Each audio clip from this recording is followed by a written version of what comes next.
Alright! Hello, everybody, and welcome to Galactic Squadcast number 4. We are focusing on Andromeda today, and I just realized I do not have the playlist up because I am an idiot. Spotify, where the hell are you? She said it, not us. Yeah. Can't blame me. Yeah, I do apologize to all my viewers, by the way, for not getting last week's podcast up yet. I've been having to deal with a couple of things, but I swear it's going up this week. I swear, along with this one.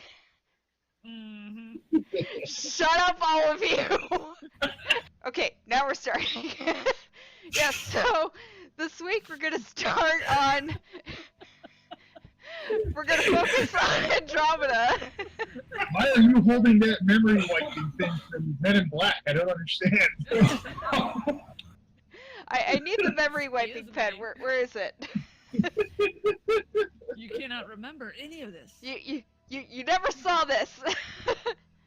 Anyway, yeah. So we're gonna be doing things a little bit differently this week.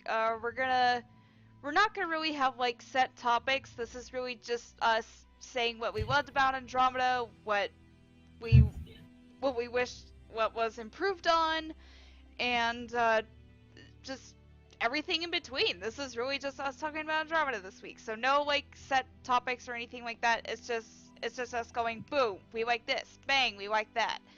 So yeah.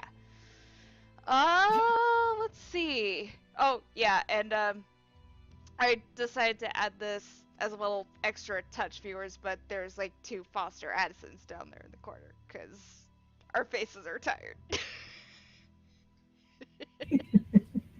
What I want to know is why we don't have the post-patch version of her down there, too.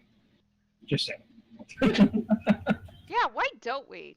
I don't know. Because people like the crackcore version, that's why. I mean, crackcore version is funny as all hell. Listen, they came out with the crack patch. It should have killed her. So they should have made Tan look like he was on crack. Okay, let's do it. Tan is on crack, whether, you know. I don't know. Anyway, let's see. What do you guys say we start with characters? Sound good? Okay. All right. Sure. All right. I think I'm just gonna like skip like going to each be one by one. Let's just quickly name off our favorite characters. Who did we love? Vetra. PB. I do like PB. PB, yes. Yeah. Korra. Korra, hell yes. I Total Korra. fucking love Korra. Just don't hug her. Yeah. In Tramp's case, sure. And don't ask for her for a reading list. Well, I mean, y'all always get dat ass. If you ask for her reading list, she'll get Cerissa's manuals. Ew. Yeah. Or the Asari Sutra. If you really want Not commenting on that. If you really want to get Korra going, just talk to her about Cerissa. She's like, oh yes, we need Cerissa. Like she's like the best candidate ever right now to like help us through Andromeda. You fangirl. So did she replace Miranda as the cheerleader? Because I swear that's what's happened. Yeah. Someone had to. Except being a Cerberus cheerleader, Korra's now the Asari cheerleader. Yeah, and she doesn't have quite as big an ass. So, it's an Hey, improvement. Korra has a very fine ass, okay? There's Yes. her creation. She put some points towards those amazing thighs, too. Yes, but that ass is not. It doesn't have its own gravitational pull. It doesn't have its own orbit. I mean, come on. That's no It's not moon. shiny. That's Miranda's butt. Wah, wah, wah, wah, wah.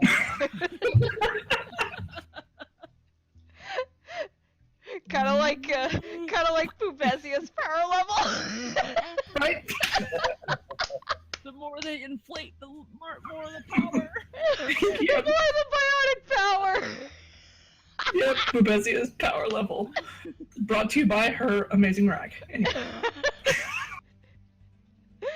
what if we know that the Sid wants to bang Boobesia? Boobs. Boobs for days.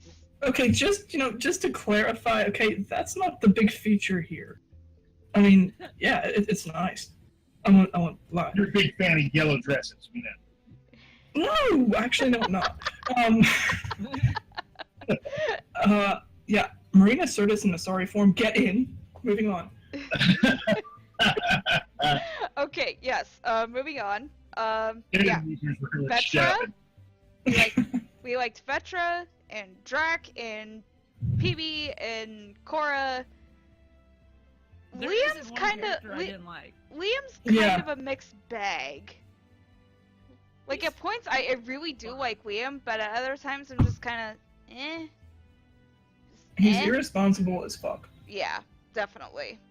Irresponsible and just doesn't think when he leaps before he looks. Just to put it that way. His I'm going to go ahead and throw this out here at this juncture that every character has flaws. Every single Yes. one. Yes. yes, they Agreed. do. Well-written flaws make them more realistic and thereby a more compelling character to be interested in. And I do like all of Andromeda's group because they're all well developed. The game takes time to show you how each and every one of them either make their mark or miss it. And I love that. Yeah, Oh. definitely. Well developed. There are some other games that don't agree with that at all. Even from BioWare. Shut up, both of you. Yeah, I'm also gonna add. Yeah. I'm also gonna add to what you said there, Richard. About like the whole squad being like so well developed. I definitely agree with that. And in fact, even I think that the entire Andromeda crew is more well developed than half of the Normandy crew in the past 3 games. Agreed. That's me. Yeah, totally agreed. Remember, that's popular opinion heresy, and they will burn you at the stake for that for public opinion. Come at me, haters. Come on, bring it. Yeah. Hate it. That's the way Krogans do it, Biscuit. Yeah. Just Simmer tell down, them- Pie Jack. Just tell them to come at you in the Friday the 13th game. Yeah. In fact, if you guys all disagree with me on Andromeda's crew being more developed than half of the Normandy crew, come at me on Friday the 13th. Like come at me. Come at me, bro. I will Oh. kill you all as Jason. If I ever am Oh, wait. Jason. Why not just get the whole Jack moment? I will kill you all. I mean, why Yeah. not just get that? Come on. Yeah, or just me. Destroy you. Yeah, just say, Right? I will Enemies destroy everywhere. you! Jack would just be the hero in Friday's 13th Part 7. That's Tina Shepard. In fact, Dad, we were making a joke about it the other night. We were like, okay, Tina Shepard is Commander Shepard's great grandmother. You what, mate? Cause last That's why name for Shepard's a badass. Yep, Uh-huh. that's how Shepard became a badass. Friday the 13th, part 7. Alright, yeah, and for all you viewers, if you actually, like, want examples of underdeveloped characters in the trilogy, sorry, what? Yeah. Or if you go with the annoying characters, more than. Oh, sorry. Yeah, right? Okay, you can shut up with You that. getting burned at the stake with heresy. Let's not go into the heresy territory. Oh, Wake up! Or you would be saying, "Oh, Garrus just sucks ball." Ed, I That is respect my husband you're talking about? I'm saying that's the heresy form. I like Garrus, so I can't say that. I'm the Exactly. reason you ended up finding Garrus. I know, right? But, Yeah, other examples? Jacob! Yeah, Jacob, actually, on a scale of Jacob and Caden, Jacob is like a world better than Caden. He doesn't bitch about everything. He's still annoying as... Well, no, I guess he's not annoying, but he is boring as fuck. His biotics do fall a little bit flat, though. I couldn't hear what Jacob was saying because he's dead in Miu's tunnels. And it was lovely. Whoops. Shouldn't have gone for the fence, guy. Bitch couldn't even took a rocket to the face. Like, you wuss. Get up. Well, You're fine. Technically, if you hadn't escorted Garrus back to the Normandy, he would not have been able to either. I'll just point that out. Garrus was pretty. He was pretty fucked up on Omega. At least he took And, a rocket yeah. to the face and took him like a champ. True, but he Because would not have just like, survived. ugh. Like, Well, bitch, get up. You're technically- fine. If Jacob's nowhere even near in your party or anything, it's Morden and Miranda that help you carry him back. Yeah. Mm-hmm. So, and I never had Jacob in my party, so. I always had Miranda and Sayid because Sayid kicks ass. I always had Legion and Jack, but okay. I switch it up. Hacker! No. Heretics. Mods? There's no hacking and actually using your character select screen.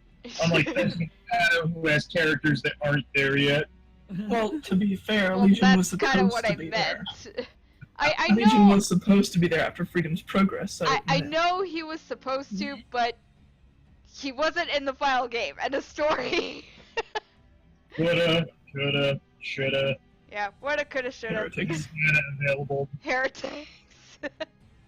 Alright, yeah, moving on. Okay, I'm just gonna say this right now. I didn't think I would like Gil, but he's so fucking adorable. I like Gil.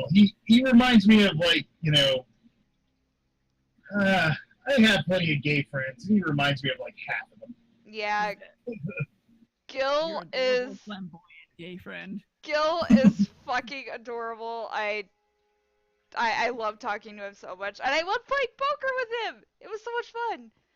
Just don't play strip poker with him with Tran. It doesn't. No. Yeah. Sorry, Gil. I'm saving myself for Cora. Sorry. Yes. And write it. Yeah. Veteran And it- did. Cora yeah. tried. Yeah. Cora Right. tried to write Tram. Yeah, Cora jumped the turnstile and missed, but You sure she wasn't pushed? Oh my god, that's No, just because- bad. no, because see, you made the choice to hug her, so she No. wasn't pushed. You kind of pushed yourself onto her. Well, hot damn. Moving on. Like, I can't wait for Vetra forever. I need you right now. Oh. All right then. Well, apparently I need to okay. tell her no. Yeah. Okay. Moving on. Leave Veteran her Blastos alone, okay? God. Her Blastos. Anyway. Suvi is also really fucking adorable. I love her to death. The path leading up to a romance is awesome. It's so cute. Just the Just a romance relic rock. itself. Eh. Eh? You hear that, Katie Townsend? See what you did? Oh my Yeah. God. That's what you get for licking a rock. Just wait till we bring pineapple pizza to the equation. And smuggling all that tea No. from the Milky Way. Vulnerable. That's all we really need to summon Katie is pineapple pizza and licking rocks. That piece of dialogue was really funny. That's important. Alright, okay, so, next character I want to talk about is Lexie, but, I think Vessine will just do all the talking for us. No, go ahead. I'll just sit here and listen and... Yeah. Go on. Oh no, by all means, tell everyone how much you love Lexie. But not in the hallway.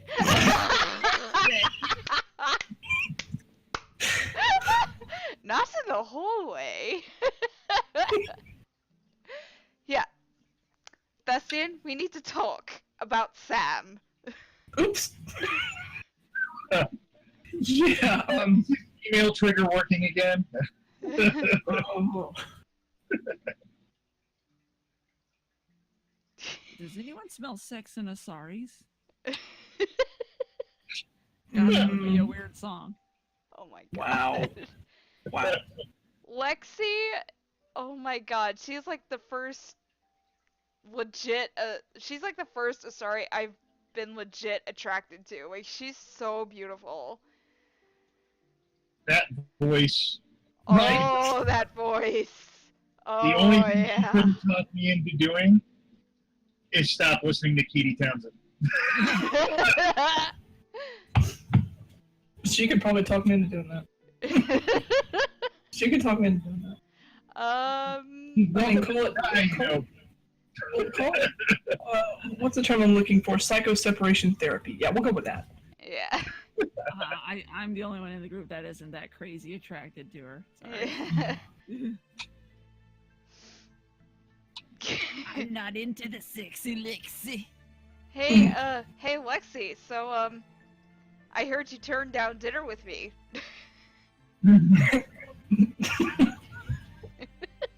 You heard of a mistake. Oh. Yes, I mean, no, I mean, quit changing the subject!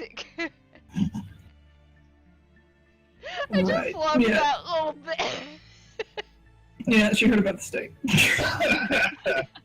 I just loved that little bit with her. She's like, yes, I mean, no, I mean, stop changing the subject!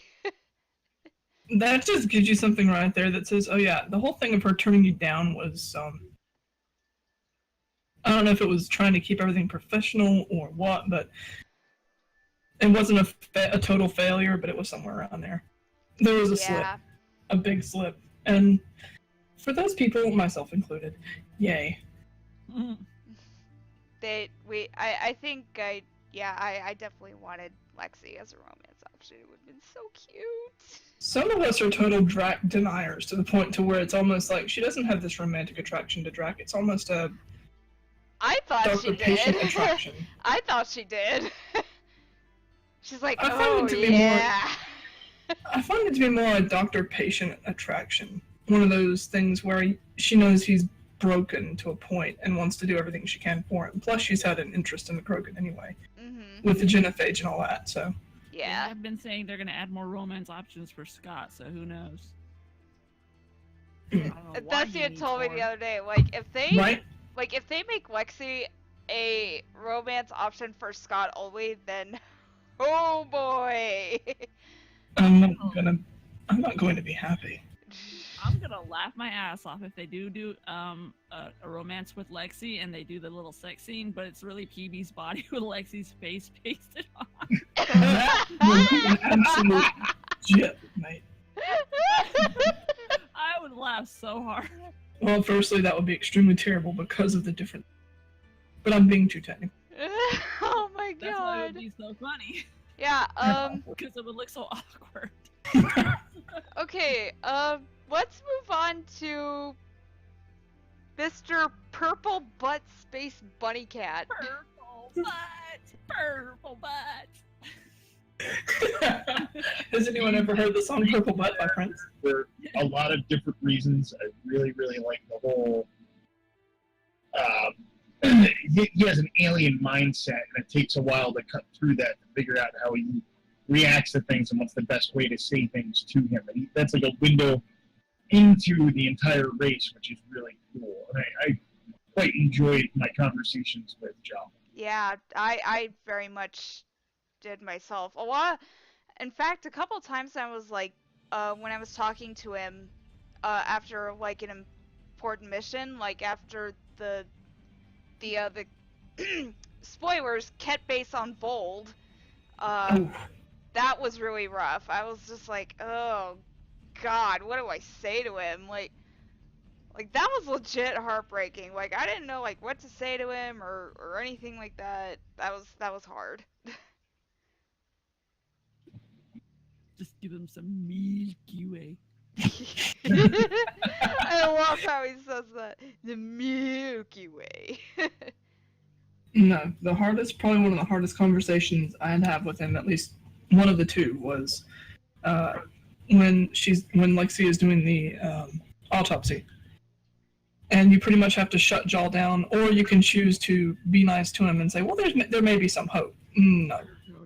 Yeah, no. I shut him down in a God. hurry, and he gets really angry about it.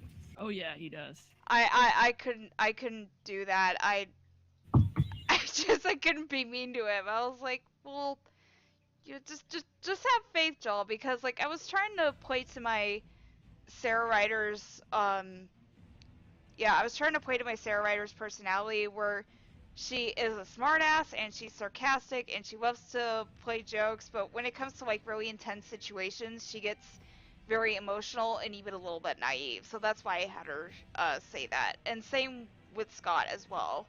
They're both pretty naive in exploring this new galaxy, and in a way it's like common sense will, like the common sense will just kind of turn away from them, and they'll be like, oh, maybe there's still hope. So that's just coming from my perspective. So well, I mean, in that conversation you have two options. You either have being all sugar-coated and everything and have Lexie chew you out, which is kind of hot. Moving on. Yeah.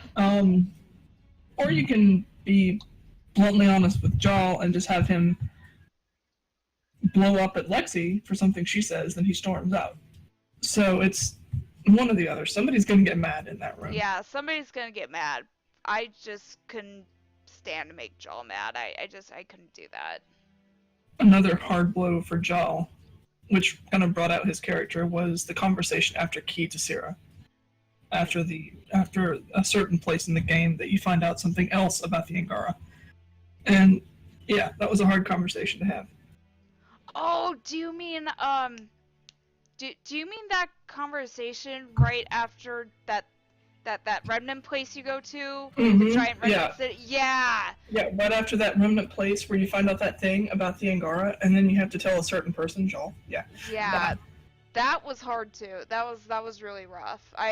I actually literally asked him, like, oh my God, are you gonna be okay? He's like, are you gonna ask me if I'm angry? No, I'm not. I'm amazed at what my people were before, and I'm like, well, okay then. Well, I mean, to lighten that moment, after I talked to Jal about it, I went and talked to Susie, and her outlook on that was pretty interesting. Yeah. Yeah, it was. Definitely was.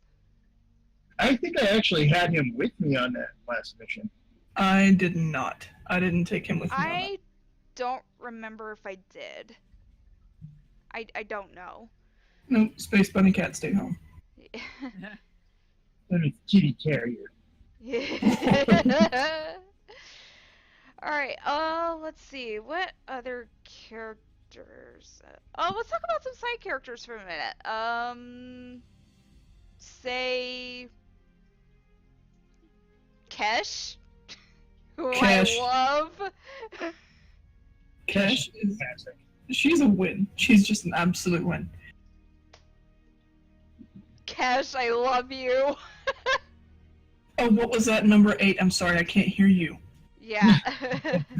Don't worry, number 8. Oh! Oh, dead. Her vicious campaign of undermining Tan whenever it's not critical that he be supported is absolutely awesome. And then just... I love the way she laughs after you, pick a Krogan ambassador.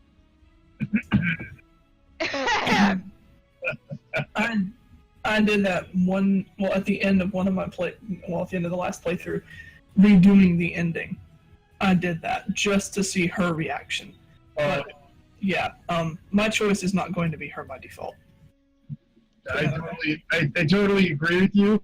It's worth it to see both Kesh's reaction and Tan's reaction, but it's probably not something I would pick. What's interesting is that Addison's not rightly pissed at first. She does point out that you really pissed off Tan, though. I know, and So, that's just...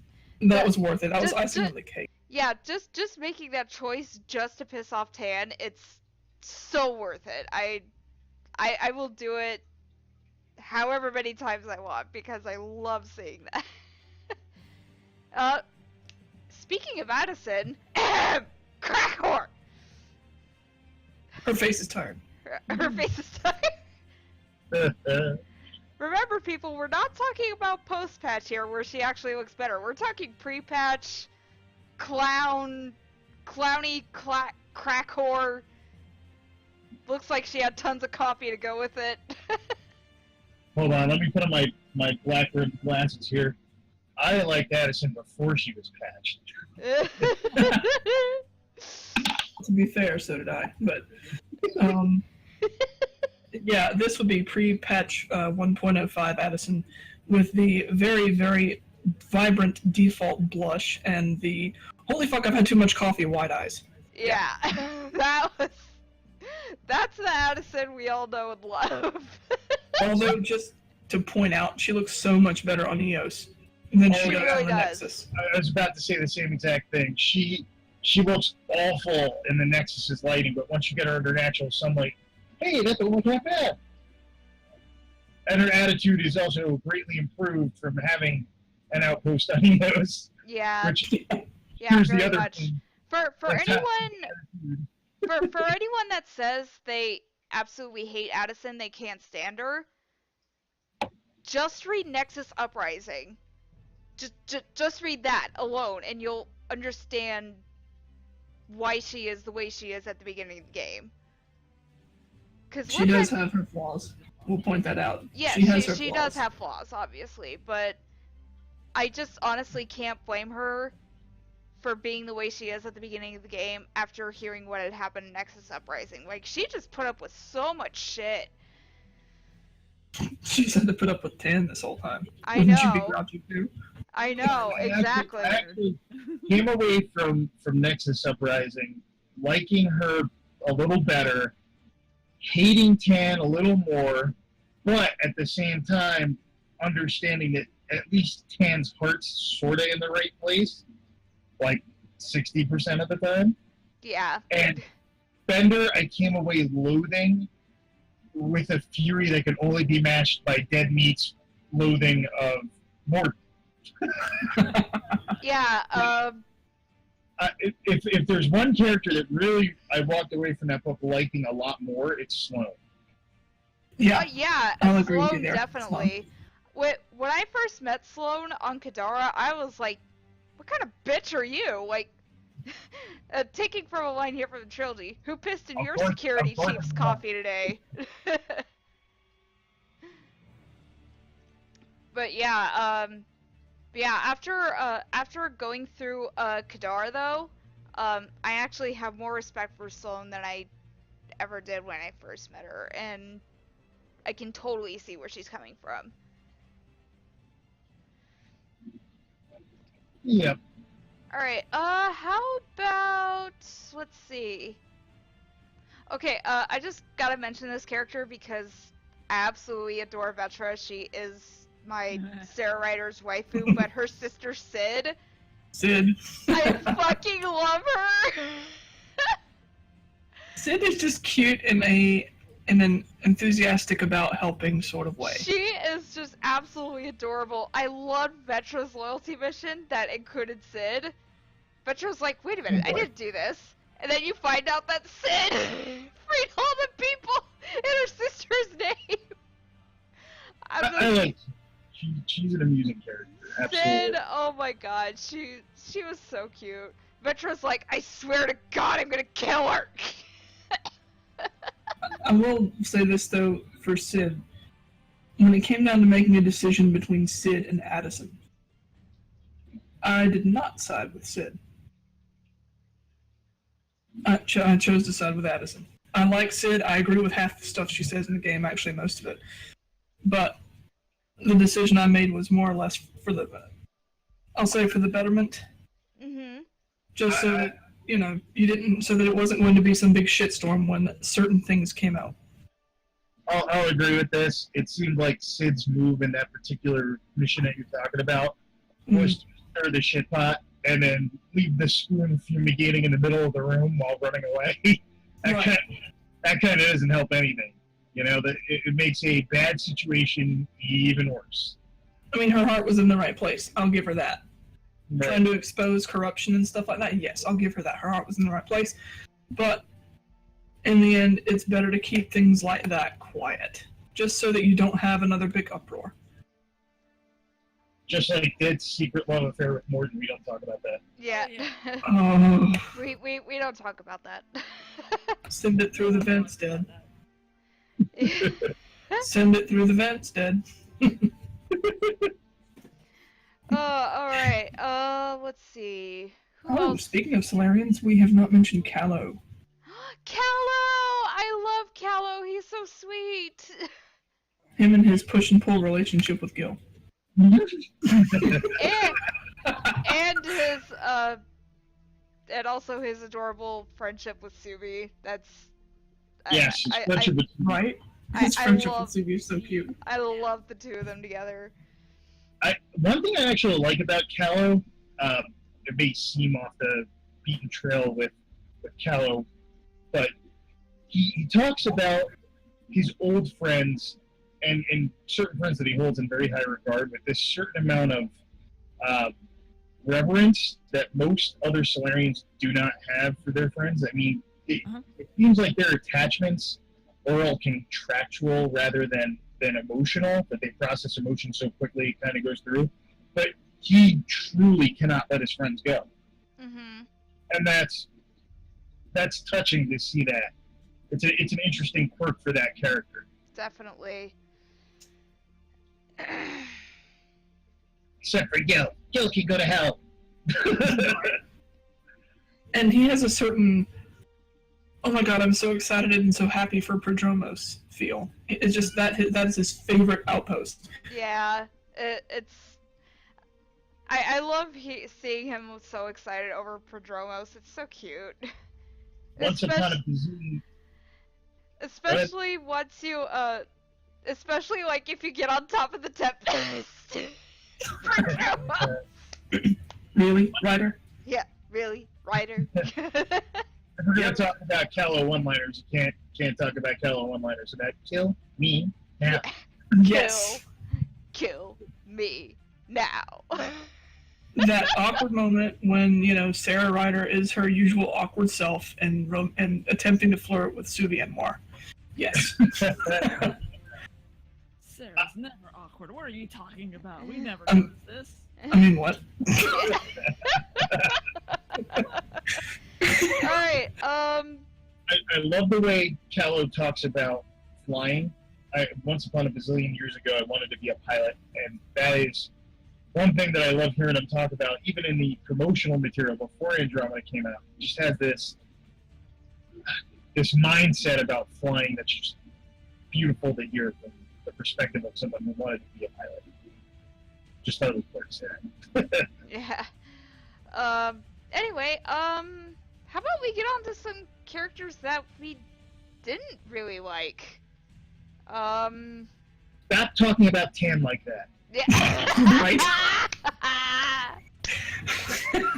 Oh. Okay, you know what? Let's just start off with him. I don't like Tan. I think he's an absolute asshole. I think he's a total. He's a total waste of a director for the initiative. He's going around like, "Ugh, I'm the director. I say what goes. I give you orders. Shut the fuck up!" I'm sorry, loser with horns, but I'm gonna put you in your place real quick. That's what I did in the last 2 playthroughs. Yeah, and honestly, like, I don't know, like I know Addison was kind of suspicious and a little bit of an ass to you in the beginning, but she warms up to you if you just keep talking to her. Tan, And she doesn't like Tan. yeah, she doesn't like Tan. Tan, I just want to shoot in the fucking face with a Cobra RPG and then space him out the airlock. No, that'd be too quick. I love that we go to Andromeda to start something new, and somehow we found old school bureaucrat with all the things that are wrong with Mass Effect's governments wrapped into one dude as number 8 in line to become a sheriff. Yeah, What exactly. the actual hell? Did he bring that Reaper along too, just for completion's sake? All of the Milky Way's old bureaucratic nightmares, plus some of their old hatred. Yup. All wrapped up in one tight-wad-ass Solarian. I mean, the whole racist thing bothers me with him, but he's got other problems. He's got some delusions of grandeur and definitely a little bit of a god complex. Oh, yeah. Yeah, God, I don't like Tan. But to be fair, and I'm going to start my countdown here, on people we don't like in Mass Effect Andromeda, Tan is number 5. He is not the worst person in Andromeda that I definitely dislike. That being said, there's only one other initiative in person in front of him, and all the rest are Ken. Yeah, I know the other initiative person as well. But yeah, Tan is self-absorbed. He has a definite god complex. He thinks he is the one in charge, and that no one else can tell him what to do. And, oh yeah, that every one of his co-directors are his staff. He refers to them like that several times, and it's good to hear Kesh and Kandros put him in his place. Mm-hmm. And then Addison at the end of the game. And Addison, yeah, at the end of the game. That's it's pure gold right there. Well, privately she puts him in his place a couple times, at least when she's talking to you. Yeah. A couple times on the Nexus, and at least once, I think, on Havarl, if I'm not mistaken. But, yeah, Tan he has a ton of flaws. He doesn't want to get over them. He has a lot of hate for the Krogan, which I won't say is typical for Solarians, but it's something that follows their people. It's a stigma. While we're discussing Nexus leadership, did anyone else notice that, the Nexus leadership sort of resembles the Council, the Galactic Council, and you have humans, Solarians, Krogan, and Turians, but who's missing from that, pseudo-Galactic Council? We don't actually have any Asari with their hand on the controls here, which is kind of an interesting thought I just had. That is a little interesting. They were at the top of the, Yeah, like they were. Miiiiilky Way, they're like one of the top species in the council races for the Milky Way. And Andromeda, they're just kind of absent, which is their best representation is Cerissa. bitch. Right. Until she leaves. I mean, what? One of the weird ones out of everyone, because everybody seems to like this person. Reyes is also one of the people I do not like. Thank you. Yes, thank you. I do not like Reyes. Yes, fangirls, I said it. Come at me. And gay men. And fanboys, yeah. Yep. And Yeah, fangirls, fanboys, no. I don't want to just make him a squad mate. Crap, he sucks. I don't like him. I do not like Reyes. Yeah, I was going to say he's a two-bit backstabber, snake in the grass. Yeah. Great. Excuse me while I answer the door. I have to get my Devil's Advocate briefcase from my infernal. Oh, here we go. Yes. I like Mr. Dashing Rogue because that is exactly an archetype. He fits that Han Solo slot, except he didn't have an attack conscious to blow up the Death Star. Then again, we have not seen the last one, whether you shot him in the back or you let him take over Kadara Port. I find Sloane to be compelling enough after reading Nexus Rising to leave her in charge, at least in some of my playthroughs. And Reyes and some of the others. I think he has better ideas for how Kadara should be run while keeping it on the snuggy side. You know what I mean? I like Reyes. I'm not going to say, well, my Sarah Ryder playthrough was, she was actively in love with everybody. So Reyes was on that list. And she Phase did, 4. Right? totally. And she's awkward. Let her go. So she definitely shot Reyes in the back, which was interesting. I want to see how that plays out, and I'm excited to see how my current playthrough will play through, where I just let Sloane eat the bullet to the face to see what comes of everything. You know, I don't think Reyes is a bad character per se. He's fun. You know, like there should be a character like that somewhere in the story. So I understand why you personally wouldn't like him or why you wouldn't go after him for a romance, but I think he's kind of a necessary cog in a story like this. Mel Hawk is the terrible Okay. No, I'm kidding. Oh, I went after him in the worst way. I romanced him and then called him on his bullshit and shot him. For those who've played Dragon Age 2, Male Hawk, the voice actor for Male Hawk, is also the voice actor for Reyes in Andromeda. There you go. He wants to be somebody both times. Yeah, so, Reyes, Reyes was, like, fine when I first met him. Like, oh, yeah, hey, what's up? But I didn't pursue him as a romance because I just didn't feel anything for him. And, like, I took one look at him and went, nah, I don't see it. And the only part that really makes me not like him at all is the confrontation between him and Sloane. Well, I think part of his whole romance angle, like why so many people are down with the whole Reyes thing, is because, you know, Latin lovers are a trope for a reason. Yeah. You know what I mean? Yeah. So even if you don't fall for those wily charms, obviously a lot of people did. Obviously a lot of people did. Yeah, Why, I don't know. They don't do it for me. Nope, don't do it for me.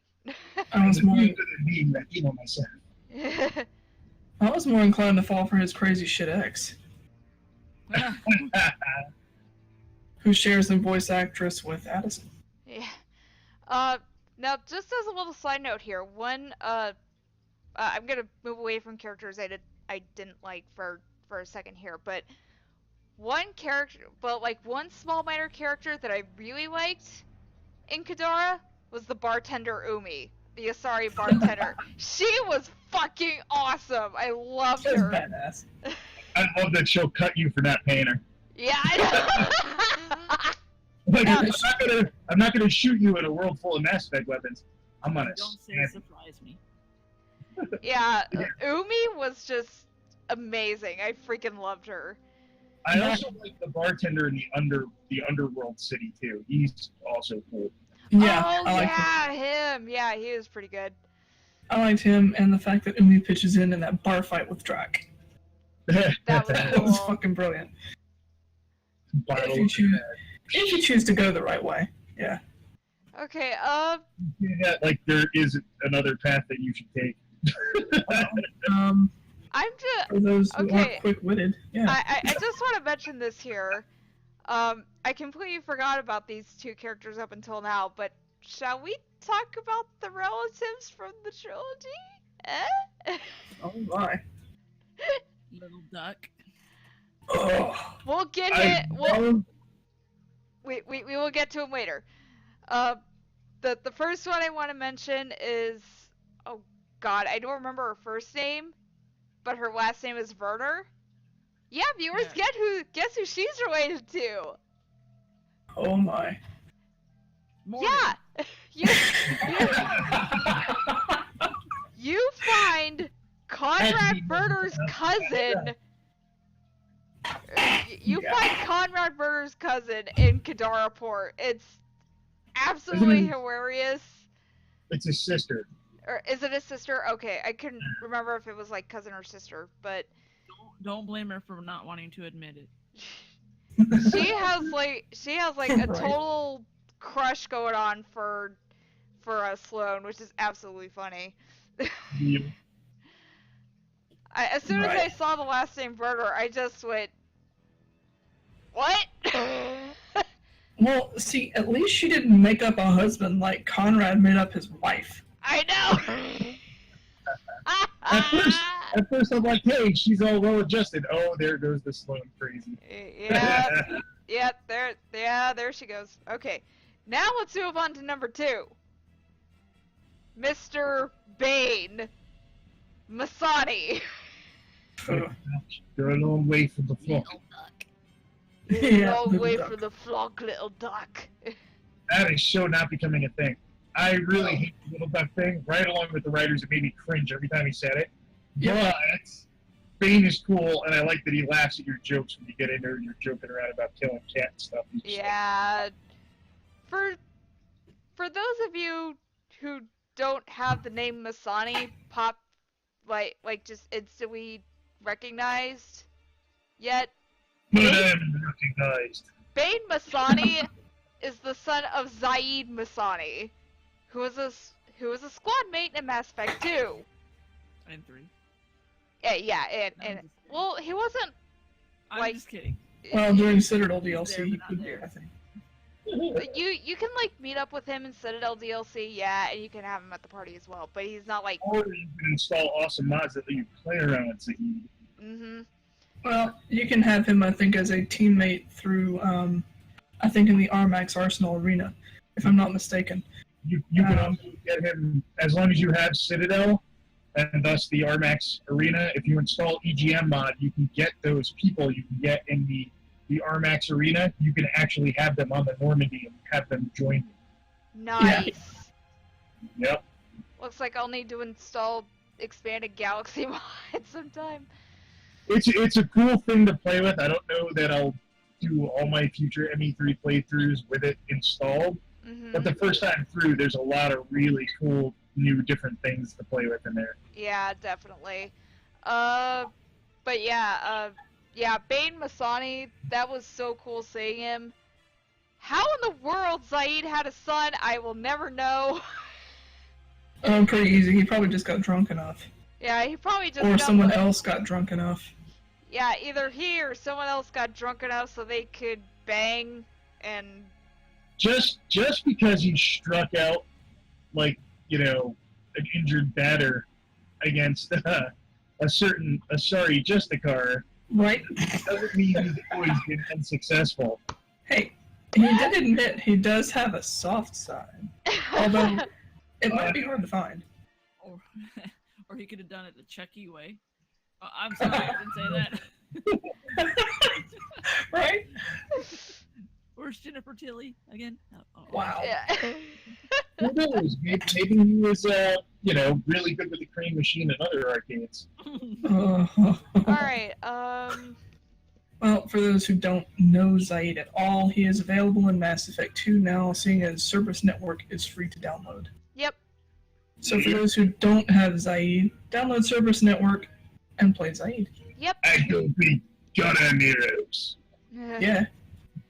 Where you And can don't make forget- where you can make good chocolate chip cookies. And don't forget to shoot the Batarian idiot who tried to run away. Yeah. Speaking of chocolate chip cookies, that you're joking around about, that comes from EGM. Yeah, I know. You were the one who showed that to me too. I thought that was one of the most hilarious things I'd ever seen. But anyway. rest in peace to his voice actor. by the way. Yes, rest in peace, Robin Sachs. Very much. We miss you. Anyway, yeah, let's get back to characters you didn't like, and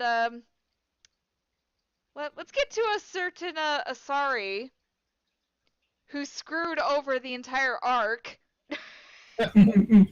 That one's on the list. She did what was necessary! Hey, it was one of What her if your harebrained ideas got Ashar killed?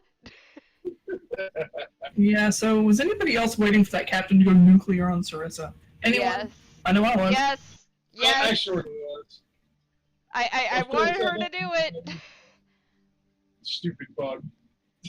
Yeah.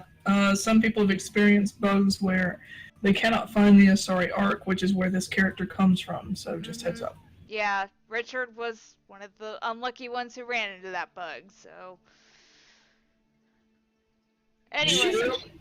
She's a complex character. I'm not gonna write her off just yet.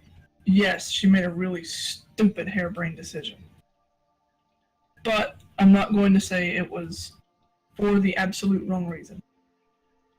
Didn't like her at first, but yeah, there's gray in there. I think she did say that, like, she was trying to get that kit data to eventually save the Ark, but it just ended up with getting their Pathfinder killed, so...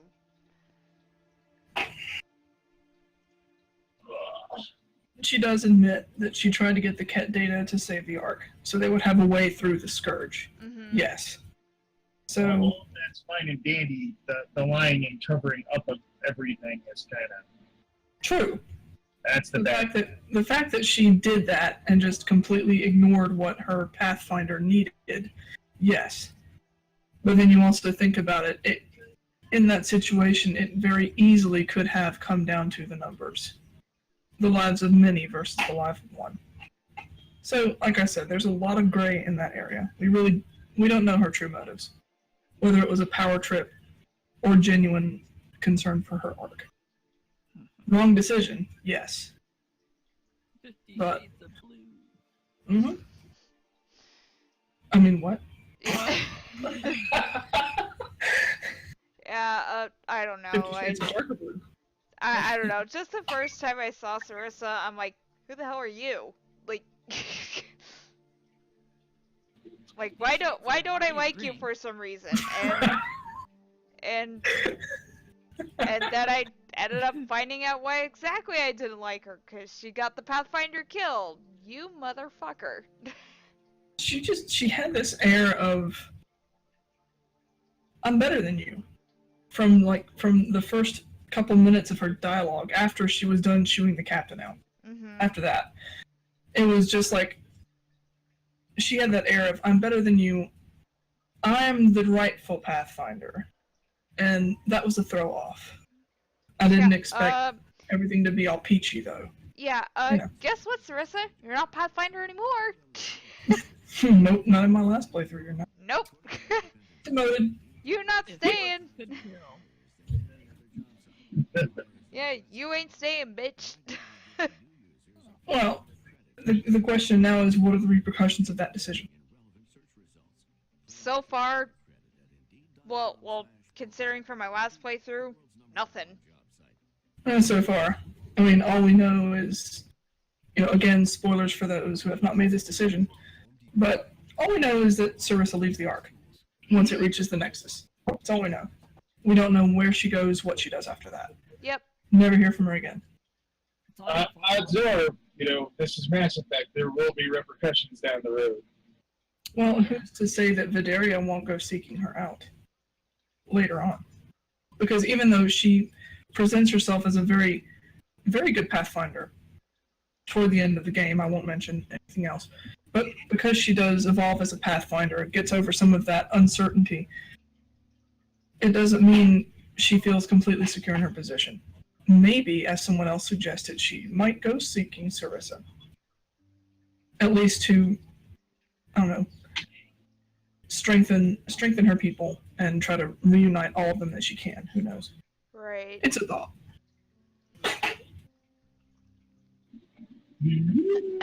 Alright, let's see. Cerissa will have to flush her ego, though. I'll give her that. All I know is... Because her ego gets in the way. all I know is that I found out what she did, and I kicked her out. Bye, Cerissa! But we still have her manuals. Yeah. Remember Cerissa's manuals, Videria. What? Fangirl, I mean, what? Yeah, fangirl! So, Cora, got any manuals you want to discuss? Drop it! Ooh, touchy. Just a little piece of dialogue from Mass Effect Andromeda between PD and Cora. Just to rub it in. Yeah. There's also the question of what other manuals does Cora have? Well, damn. Who's to say they were all battle mad? Oh, that's what I'm saying. Yeah.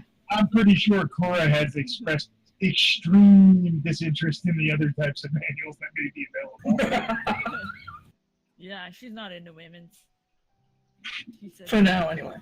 They get the hint after I point my gun at them. Alright, Is it loaded? I think the next character I want to talk about is actually the entire enemy race you face during Andromeda, and that's the Ket. And I know from experience that Richard and I shared the same views on the Ket. They are absolute assholes. The Archon is just a total pushover bitch that I've wanted to kill since day one. In space. No. Grab the hoop head. I hate the Ket with a passion. There have been arguments as to like say like the Ket aren't very threatening in a way, because like they didn't really do anything to you until like halfway through the game, which is kind of understandable, but the way the Ket were written, in my opinion, they really well established the son of a bitches must pay. That's what I really love when I'm facing an enemy. That son of a bitch must pay. So Yeah, I was definitely all amped up to go stomp Ket at every corner, in game, in multiplayer. exactly. Especially the on idea roll. that they could rob you of yourself and change you into one of them and make you fight against the ones you love. That's kind of horrifying on a whole lot of angles. Yep. And yet somewhat familiar. Yeah. I don't want to go into that. Because, too many people that want to be compare brains go ahead and do it, so I won't go there. I mean, I kind of get that. It's like indoctrination on both sides. It's like physical, not just taking over your mind, but taking over your complete body and rewriting everything. So it's, in a sense, if you really want to compare it, it's like the Reapers and Collectors put into one. Yeah. Totally agree there. If you really have to compare it to the trilogy, which I hate doing. So it's its own complete form of overwriting self. It's still terrible.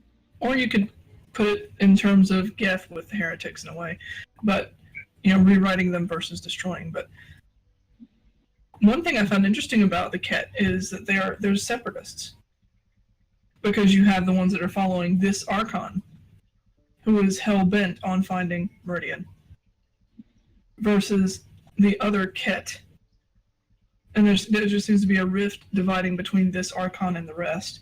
Because this one's gone off on a tangent, saying, I'm going to take over Meridian, I'm going to fuck up Helios, and, oh, by the way, I'm going to destroy every little thing in your path, by the way, just for the fuck of it. Yeah, that was kind of an interesting point, because it really hinted at the fact that there is other Ket out there. This is just one specific faction of Ket. Potentially a sprawling Ket empire. Mm-hmm. Yeah. No one's saying that the Ket are good by any means, because they're not. They're taking genetic information from every species they encounter and trying to make themselves perfect. Similar to the Borg in a way.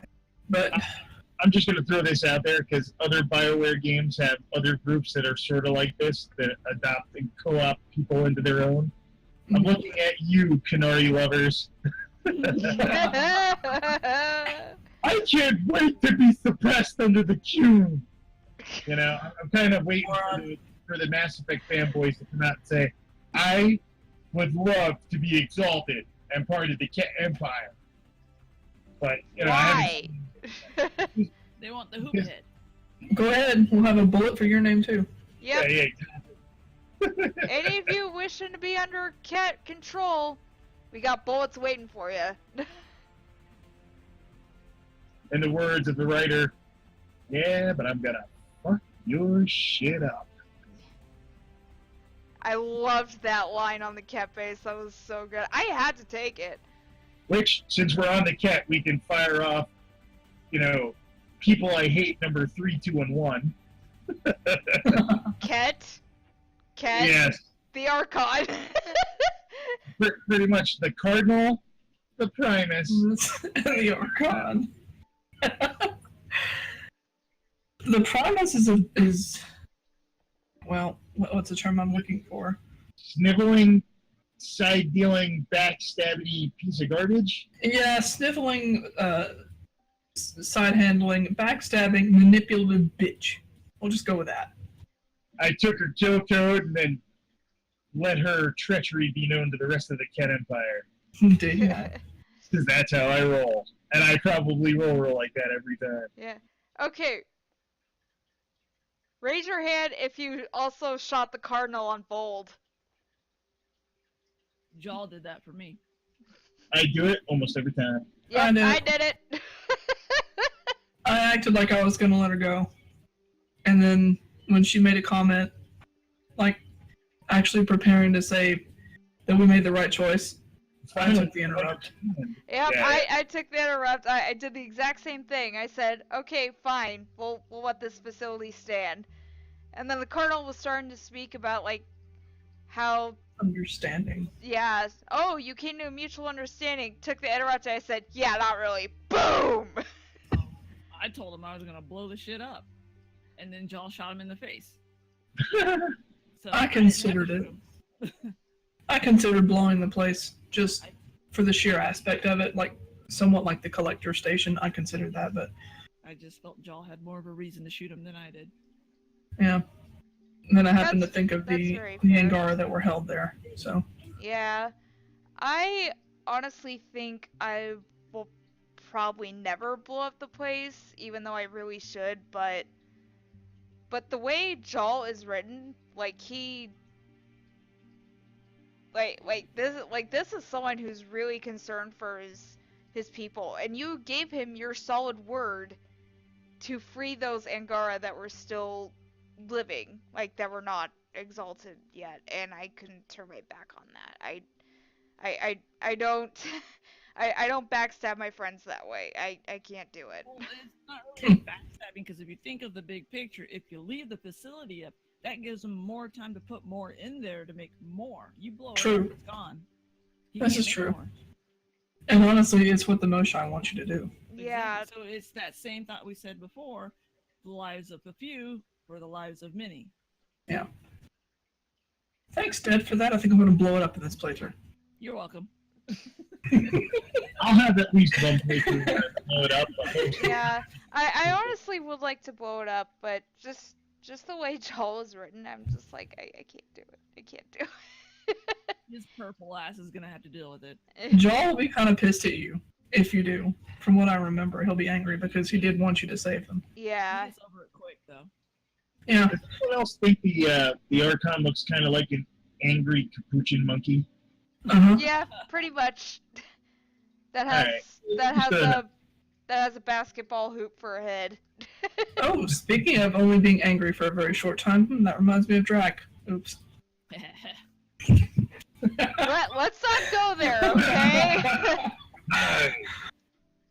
This time, We'll say, whatever the fuck her name is. yeah, Zev and Rega. Yeah, this time I'm the one playing devil's advocate. I'm just gonna make my point here. Krogan Scouts for life. Sorry. Drac, I love you, but I can't justify it. I did right by the Krogan by giving more to the Drive Core. That's a fair point. That is a fair point. You get a Pathfinder, an original Pathfinder, one that was meant for the position, that was handpicked. Well, you haven't had that yet. Spoilers. But it just, again, it's one of those decisions where you choose between someone that you're close to, Drac, or choosing to do right by the other Solarians, which will piss him off for a short bit. You can either save the original Pathfinder and about 30 scientists who are Solarian, or you can save Drac's, say, 12 or so scouts. It comes down to I guess, if you look at it by numbers, it comes down to whether you want to make the Ket more intelligent or more brutish. Personally, I'd rather them be muscleheads than smarter. But that's just me. I'm of the opinion that nobody's really looking out for the Krogan, so that if the human Pathfinder isn't doing that at that point, then, you kind of have a problem. Yeah, same here. This is true, but to a point, Krogan also stand on their own, as they always have. In a way, it's better that way. I don't agree. I think they should be brought into the fold of galactic politics so the old wounds can heal. They should be, yes, but saving scouts doesn't always do that. It is a simple good action, yes, but like I said in my playthrough, I did right by the Krogan and gave more to the Drive Corps. So they do have a say, and they have more power for themselves, which is what they really wanted. Right. The scouts is just really to bolster Drac. They were his scouts. I feel bad for him. I do. And Drac is my bro. Drac is... He's Grandpa Knockmore! I feel bad for him because I chose not to rescue the scouts. And he was pissed at me. Very much so. For all of one mission. I'm going to go further back on this, that, Solarians like creating trouble for other people rather than dealing with it themselves. And, you had their leadership essentially turn on their own colonists to create this situation to escape a no-win scenario. I don't know that Drac's scouts should pay the price for that. Because that MO of theirs of letting other people get burned for their mistakes is a little long in the tooth. But then the question also is, what did they do to get themselves captured? We don't know that either. Oh, well, that one's simple. They popped out of space and they were found. And then just a skeleton crew on board the ship before anybody woke up sold them out to the Ket. Oh no, I'm not talking about the Solarians. Oh, the scouts, yeah. Yeah, the scouts. We don't know what they did. We don't know if they got curious and wandered around some Ket base or some Ket ship and got themselves caught. So there's two sides of the story. Sorta. Chances are they were doing their job, scouting. Yeah, there's two sides of it. I mean, we don't know. One of them, the Solarian leadership got their own asses in trouble. But we don't know what the Krogan did either. Yeah, they did. They got the entire Ark in trouble. But we don't know what the Krogan did either. They may have been scouting, but they may have done something they weren't supposed to.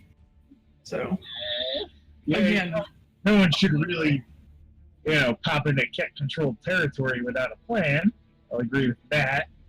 But doing something they're not supposed to do, I'm almost positive it wasn't something along the lines of, Rat just went back around the rocks to go, I don't know, chase a butterfly. He got caught by the Ket, dumbass. It doesn't make sense to have that kind of... They probably wouldn't do something like that, granted, but... Even if you read it less ridiculous, it still stands to reason that they were captured in the line of duty.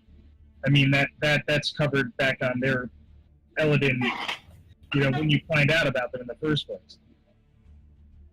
Yeah, they were captured. Probably doing what they were supposed to. Exactly. That's all I'm saying. Yeah.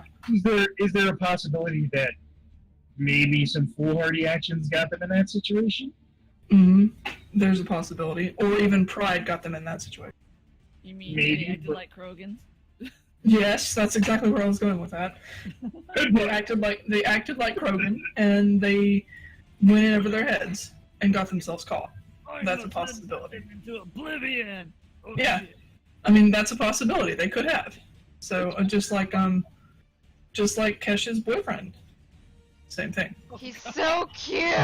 I mean, He's same so thing. adorable! He got himself into that situation. And since we're talking about Krogan, let's talk about my number 4 least liked character in the game, Mr. Spender. Oh Yes. God!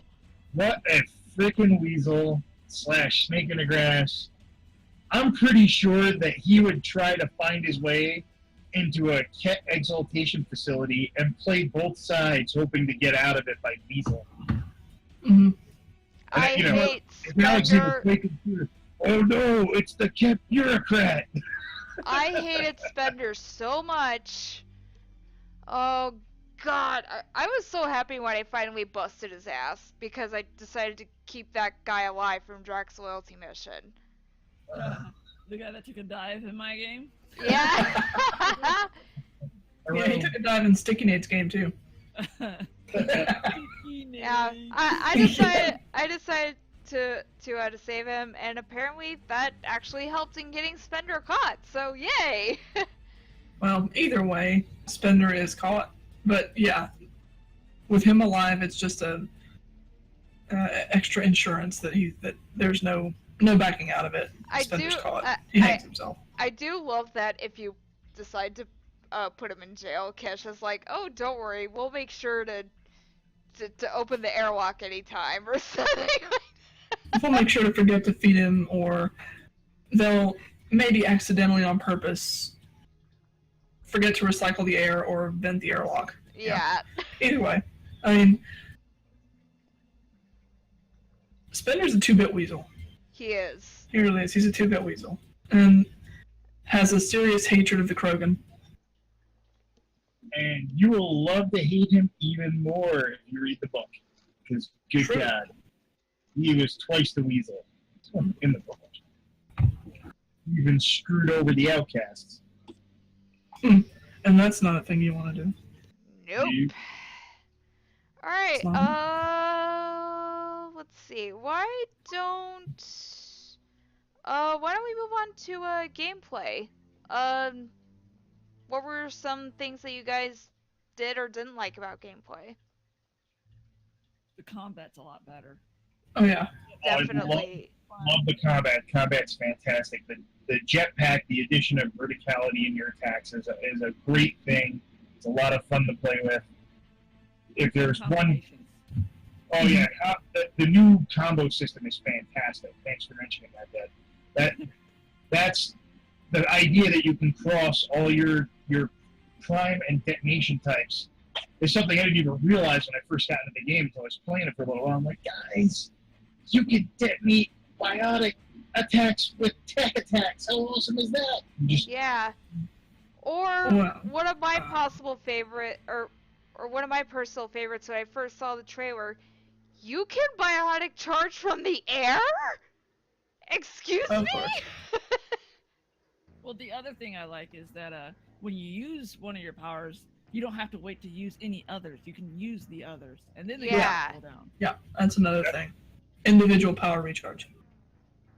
That and the combat profiles themselves. You can have different profiles for different playstyles. You can switch from, say, a tech and engineering base to more biotic on the fly without having to go through and edit which powers are going to be in your favorites. It just plus you'll have the different profiles that will give you more boosters for that particular thing. Engineering, Sentinel, Adept, just to use the old terms, combat, all that. Yeah. Very nice. Yeah, definitely. And even when you don't have the profiles, in multiplayer, you have all these interesting power combinations that you wouldn't have normally had in Mass Effect 3. Yeah. Quite a bit of fun. My only gripe in multiplayer is that you have one set of characters with singularity, and that's the adept humans. That's it. Yeah. You don't have anything else with singularity. It's a letdown because even in Mass Effect 3, you had another character with singularity. And just like Mass Effect 3, you have some classes that absolutely do not come into their own until you've leveled them up to, like, level 10, 11, where you have enough points dumped into stuff that it becomes effective with other powers in their tree. That are classes that were nerfed, like the Asari Adept. Thanks, BioWare. She was squishy from the get, and now she's even more squishy because, oh, you had some shields here, let's take those away. Or you have characters that are, in my opinion, nowhere near their potential, like the Krogan Gladiator. The fact that the Oh, Krogan sure, now Vanguard, you're all about the Krogan. Gotcha. the fact that the Oh. Krogan Vanguard and the Asari Adept shields were nerfed made me really pissed. especially the Asari Adept, because I love her powers, but it's now to the point where I can't even play her. Not even a Juggernaut shield will save me from dying. Tissue paper. Yeah, you wear your tissue paper. You wear your tissue paper ammunition and be happy about it. Oh, ammunition's gonna Well, going off. I got all scrambled brain. Yes. Yeah, so that just made me really, really unhappy. The only... I'll be honest here. The Krogan Vanguard was definitely a very overpowered character in Mass Effect 3. A very big favorite in multiplayer, because that thing was almost unstoppable if you got it spec'd correctly. In this game, they're taking it and saying, oh, you like that character in 3? Okay, here you go. We're going to make it a little bit more difficult for you. You can't just go streak through a gold match with the Krogan Vanguard anymore. Not going to happen. No, you can't do that. So I'm kind of thankful for that, though. They take away the OP-ness of a character and just say, here you go. The only thing I'm still, like, kind of unhappy about with the combat, this is, like, strictly for multiplayer here. I know Bessie and Dad also agree with me on this as well. Where's the Rieger carbine? Yeah, where's my... Yes! Where's the Rieger? Yes. And why do you have all the guns to be so fucking heavy that you can't use them? I mean, I'm sorry, I don't have a class that can use the Black Widow without having a negative power recharge. Not even sniper rifle ultralight materials will help you. That doesn't put a dent in it. No. Unless you're a Sentinel. Even the Sentinel still has issues. I mean, it's at least for mine. I can use the regular Widow, but I cannot use the Black Widow. Let's say my Sentinel can carry 2 sniper rifles. Those heavy as hell weapons. I'll have to look closer. The Asari is actually a lighter sniper rifle, but I'll have to look into it. I'm hoping that maybe I can get my Sentinel to carry the Black Widow, but for now, none of my characters can carry it. Nope. She carries 2 shotguns too. Nice. The Piranha, holy crap, the weapons that they buffed up. Right? Oh my god, yes. The Piranha is a beast. Fucking. Yes, that thing is awesome in multiplayer. Really is. Yeah, they especially with specialized ammo. Yeah, in case some of you didn't watch, I believe week 2's podcast, we had quickly gone over the patch notes for all the weapons and everything that were buffed up. One of my favorite weapons from Mass Effect 2 and 3, the Matic, is finally at its former glory. I freaking love that weapon. It's absolutely amazing. Pardon while I snore. I love the fact that it's finally that it's just finally at its former glory from 3 right now. That makes me super happy. When I first used it, it was entirely unusable. It was no use to me. It finally has some use now, so I'm A-okay with that. I don't really have much to complain about the combat. It's just fantastic. The verticality was a little disorienting at first because wait, I can jump now? What is this?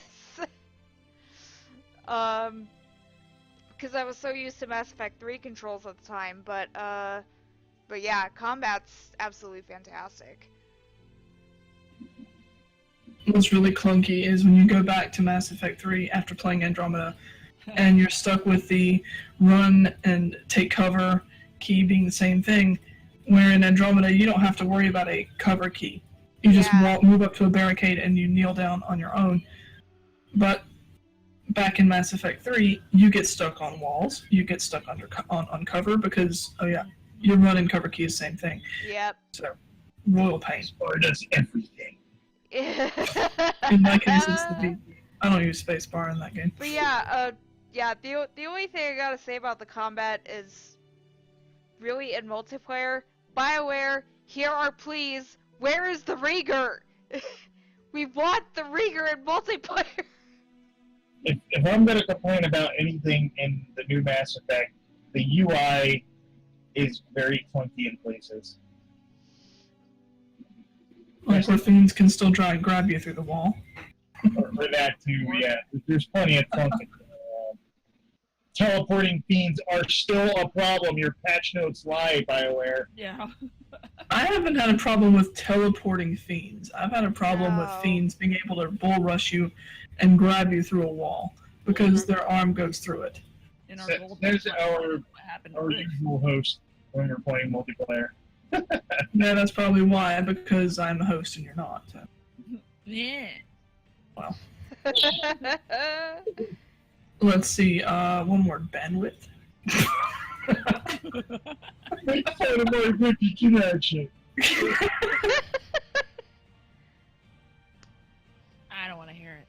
I don't hear it. Says the one with the best connection out of all of us. Probably like a factor of 10 minimum. Yeah. Oh, well. Hers is probably, mine's probably 1/2 as good as hers, man. Well, I'm on Wi-Fi. Getting right closer. now. Yeah. I still get about 60, so. Oh, that's about what I get, Yeah, 60 on see? Wi-Fi. I wish I had your first world problems, Dad. Oops. I didn't pay the extra for it. Right? Yeah, I pay our internet bill, That's so the yeah. price, actually. Even if I paid the extra for it, I still wouldn't have good internet. Yeah. Damn you, rural area. Get out of the I pay mountains, I pay our bro. internet bill.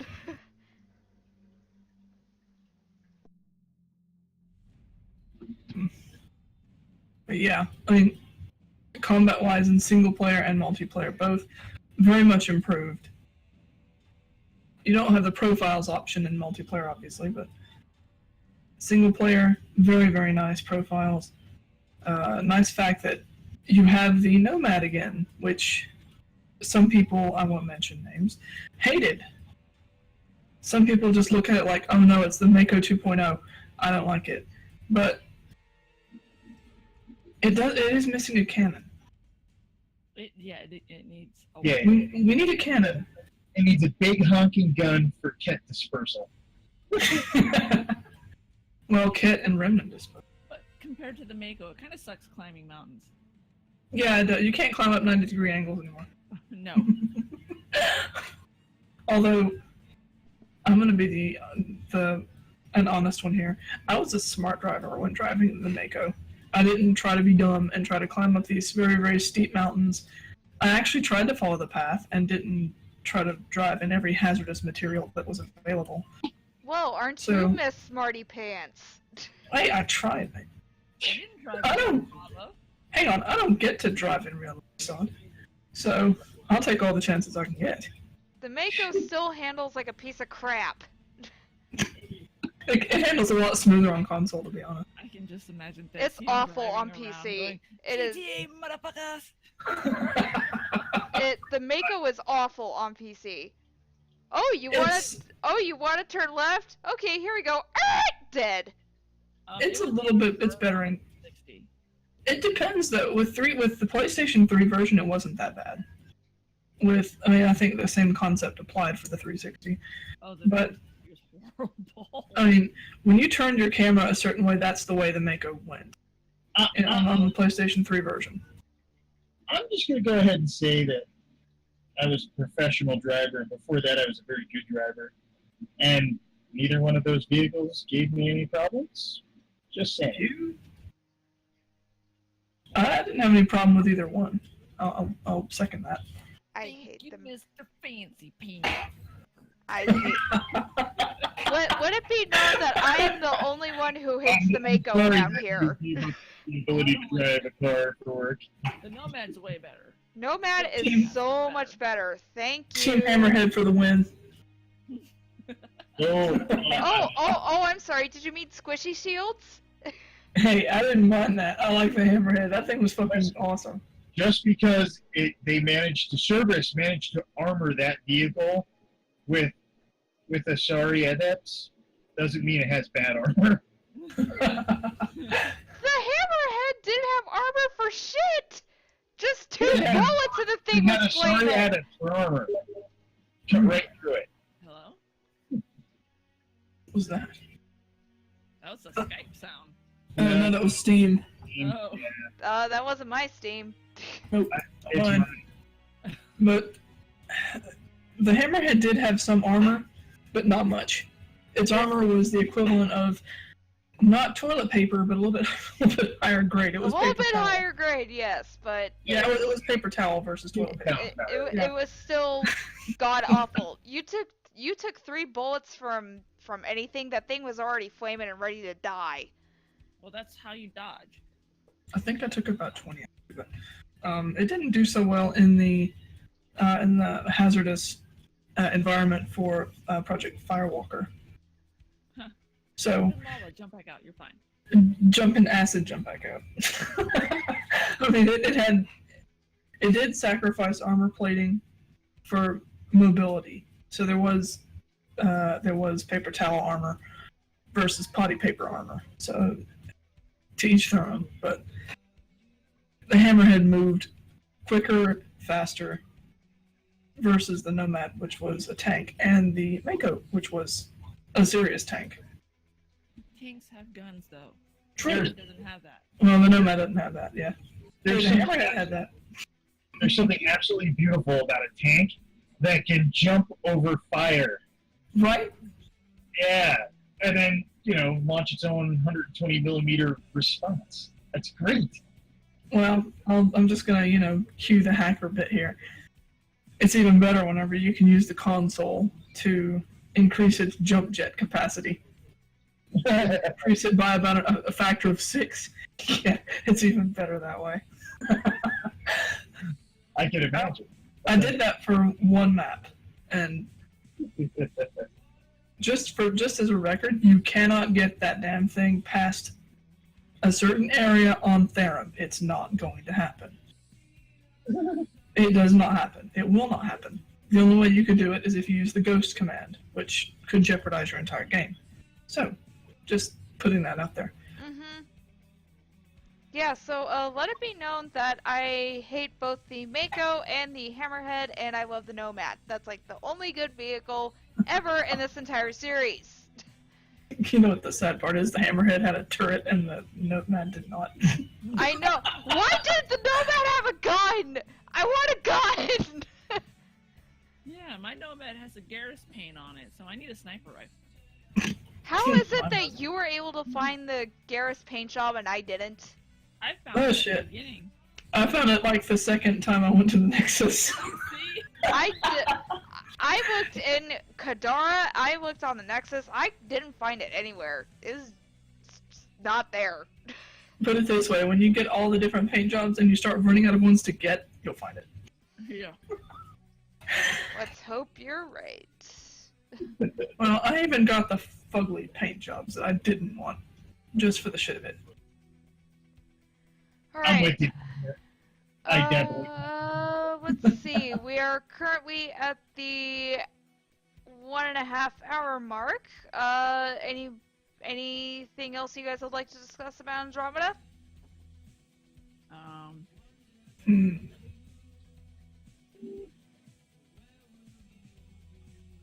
I haven't beaten the game, so I can't really talk about the ending. Yeah. Right? Yeah. Richard, Dusty, and I are kind of the only ones who can really talk about it. So, did anyone find the Solarian reincarnation of Garrus? Yes! Yes! Ow. Yes! Right. Trying to fight you. Okay, viewers. That's my down girl. Okay, for all viewers watching right now, if you can't tell by my profile picture, Garrus is husband for life. When I found him as a Solarian in Andromeda, I flipped my shit, and She had a squee moment. I had a scream moment. Just like dead meat is Pikachu's ass hat. Just saying. Yeah. Nice. Pikachu. Oh yeah, I Oh god, no.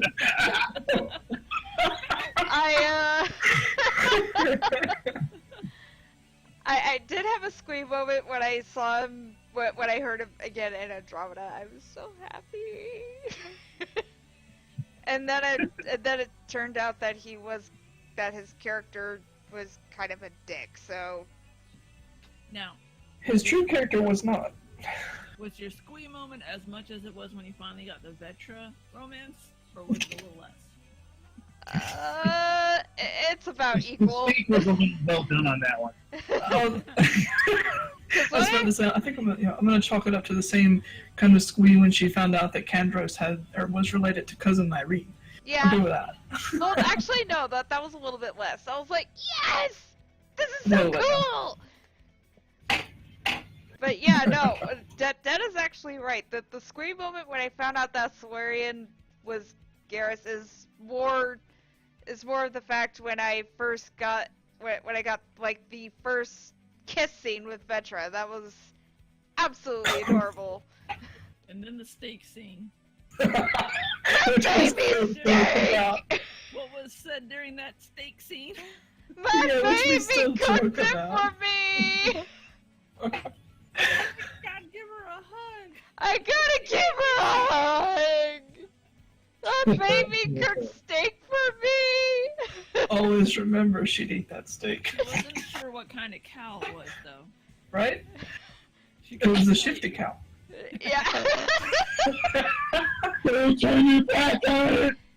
Vetra actually does say explicitly, she's like, it's steak. Cow. Cow. Yeah. Earth cow? Yeah. I don't know, it just Earth said cow?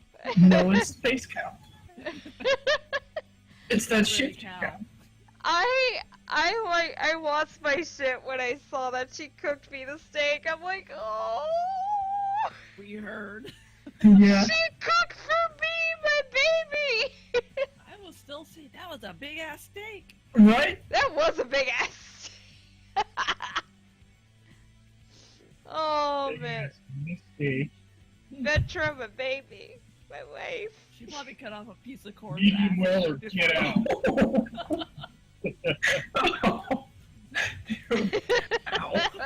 Ow. What if somebody asks for well done? You ask them politely and firmly to leave. Or Miranda had shaved off and shipped out. Right? Oh, hang on. Did someone say butt roast? Yeah.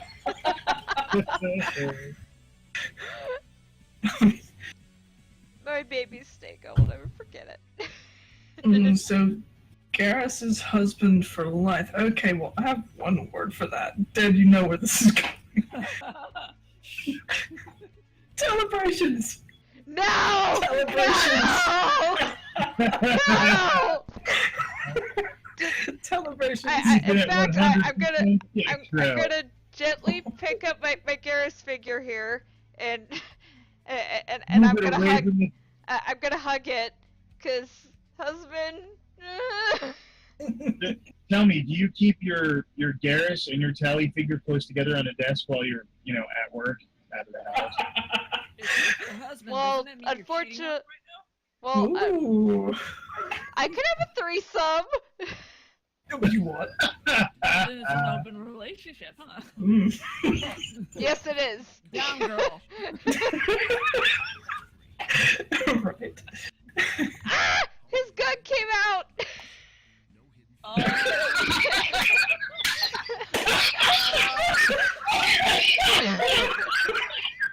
Down, boy. I'm gonna mute my mic. His incisor gun. He came with an incisor gun. I positioned him with it. Not that kind of gun. This is my rifle. This is my gun. Yeah, I had to mute my microphone for a second or two. I meant the incisor rifle. Shut up. Didn't we have a joke the other day in chat about the, what was it, you needed to have the, in order to have the incisor rifle, you had to have... Yeah, we were laughing about that just the other day, so that makes it even funnier. So I have to go into a lot of exposition to, explain, but still. I had to record- mute my microphone. For the record, no, I do not take Garrison's Hallie with me because I'm not allowed to. So, Oh. sorry, they just stay here at home. Alone. Where mandibles get hooked on helmets. Do not go there! Right? Once I get home, that terrain's mine, okay? Celebrations are over. Yeah, right. I fucking hate all of you right now.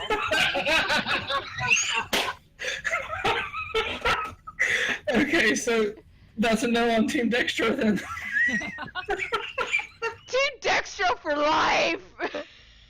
So celebrations. Do I need to like cut the podcast here so I can get all of you to shut up? Do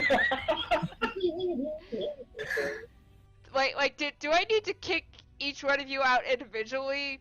Because I can do that, so... If you lick Garrus, is that like Subi licking a rock? In case you guys didn't pick it up, that we totally, as a group, apparently allowed Pathfinder View to pick the Control Renegade ending, where she threatens us all with violence if we don't get in line. Renegade! Yeah! After that, Oh my god, why are you green? Okay, so after that brief intermission of our faces being tired... I don't know about you, mine isn't. Yeah, me and Rich had a good laugh over that. We both had to mute our microphones. Yep. Are your faces tired? Yes. Very.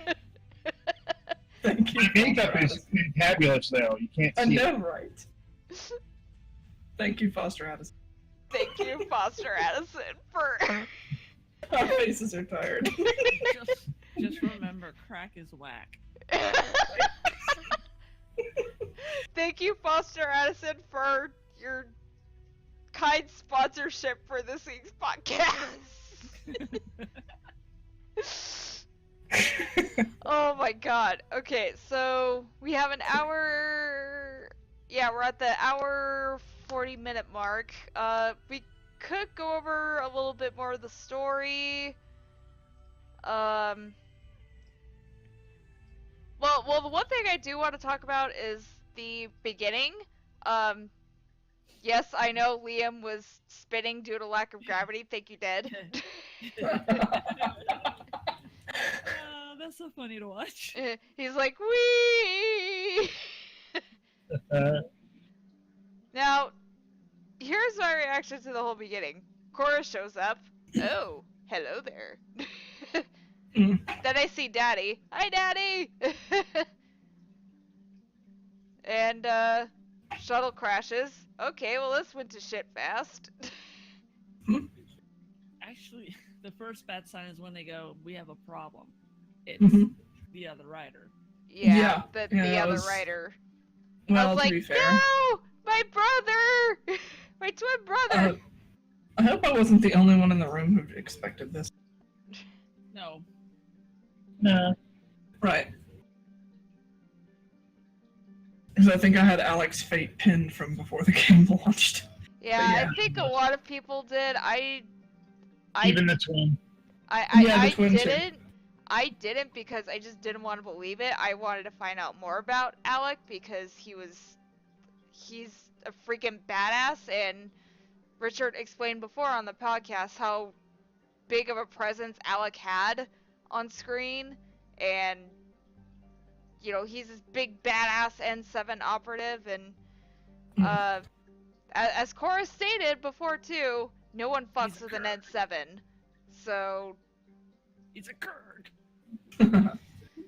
yeah, and Well. yeah, half hour into the game and your dad dies. Well, that's just fucking great. Well, think of it like a Disney movie. One of your parents has to be dead. Yeah, Right? I know, right? God damn it, Disney. You ruined my Spoilers. childhood with Bambi's mom and Mufasa and... Why? Why'd you pass it on to BioWare? Total spoilers for that comment. That at least one of your parents has to be dead. Total spoilers. But just first impressions of Alec Ryder, I don't know. I didn't have the best view of him in the start of the game. There can be only one. That's because if you were a crewmate on the Normandy, we'd have to do a Daddy Issues mission for you. Just saying.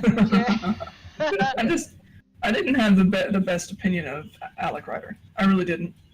He was really more of the traditional military guy. You know, mission comes first. Just mission comes first. You know, we gotta go check this out to see if this really is a suitable home for us. But then you see the scene before they get on the shuttle, and he's talking to your writer, and I thought that was incredibly sweet. You know, just a little bit more family bonding. I really didn't know what to expect of Alec from the writer family secrets side mission. Note to everyone who's playing Andromeda: do that side mission. That's a huge eye opener. But yeah, like, either confirms or disproves your thoughts on Alec Ryder. I'll just put it that way. Yeah, exactly. I actually had some second thoughts about Alec Ryder myself after he had passed on, like, but after finishing Ryder, the Ryder Family Secrets mission, it completely disproved all of that. It showed Alec, it showed you guys why Alec created Sam, you know, how the Andromeda Initiative got started, his relationship with your writer, your sibling, and their mother, and... or lack thereof. Yeah. He even admits himself, like, oh, I should have been more of a father to my children. I wasn't the husband I should have been. That's incredibly depressing. So, yeah. But very truthful in his character's case. Yeah. So Alec Ryder, I salute you, man. Yeah. First, you know, we see Arc Hyperion in a bit of a tizzy because of the Scourge. Mm-hmm. And so we're in trouble, and oh shit, I woke up from cryo, the gravity's gone. Hello, Cora. Yeah. Distracted. Hello, Dr. Sexy, I mean, what? Distracted again. Oh shit, my brother's in a coma. Crap. At least for my first playthrough because of Sarah, you know, being Sarah Ryder. Yeah. Then, oh, there's my dad who's acting like a real dick on the bridge. Okay, righto.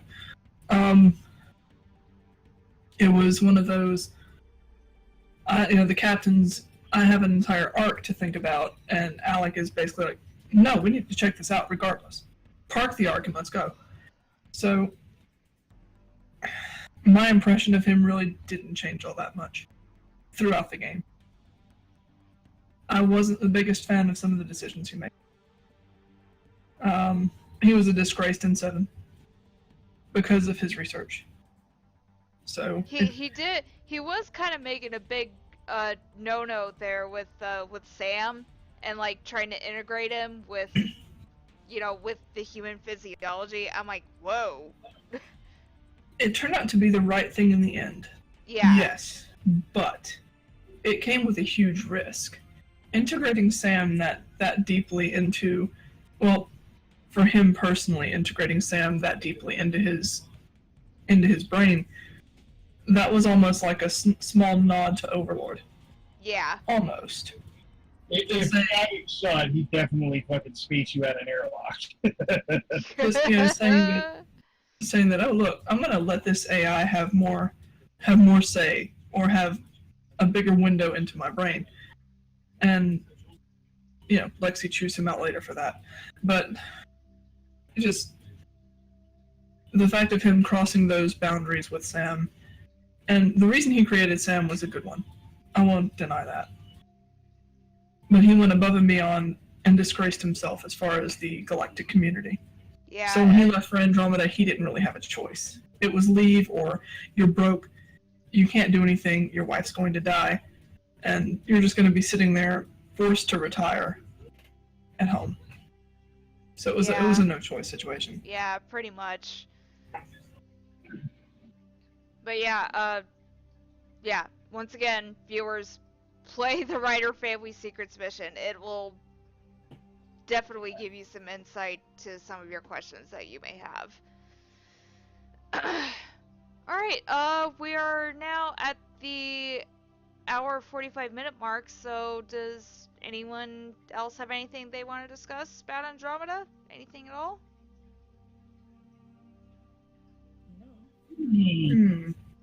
No?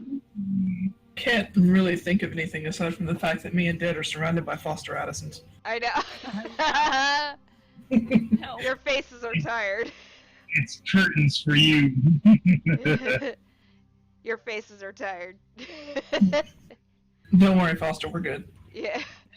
Alright, well, I think we're gonna stop the podcast here for tonight then.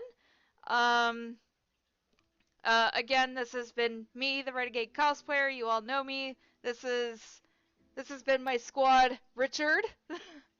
Yo. This has also been Dead Meathead. Hi. And, of course, Thespian Shadow. You're still on top, Rich, damn. Yeah, I know, right? Things not gonna change. What can I say? I mean, this is just No position for us. this is just becoming a regular thing. Ugh. Well then. Well then. I mean, whatever. You haven't kicked me off yet. You know, I'm surprised me and Dad haven't told us to get a room. I'm That's surprised because you two haven't said the same thing attention about to us. what's going on over here. Because Right. I know you too well enough to know that. No. Yeah. Never gonna happen. Yeah. Never gonna happen. Nope. Alright, well. Just because I'm good with my hands, you need to back off. Yeah. Alright, well, we're gonna stop the podcast here for tonight. Thanks so much for joining us this week, guys. Next week, we're gonna have a very special guest. Hopefully.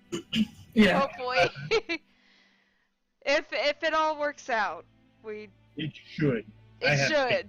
Yeah, it And should all Lexie is work out. very supportive when she's on the bottom. Oh my God.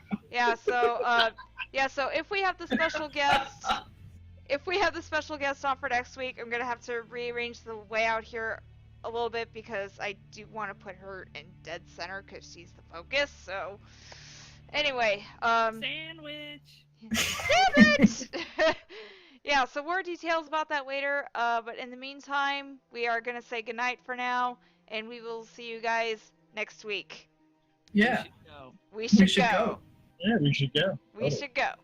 We should go. Now, We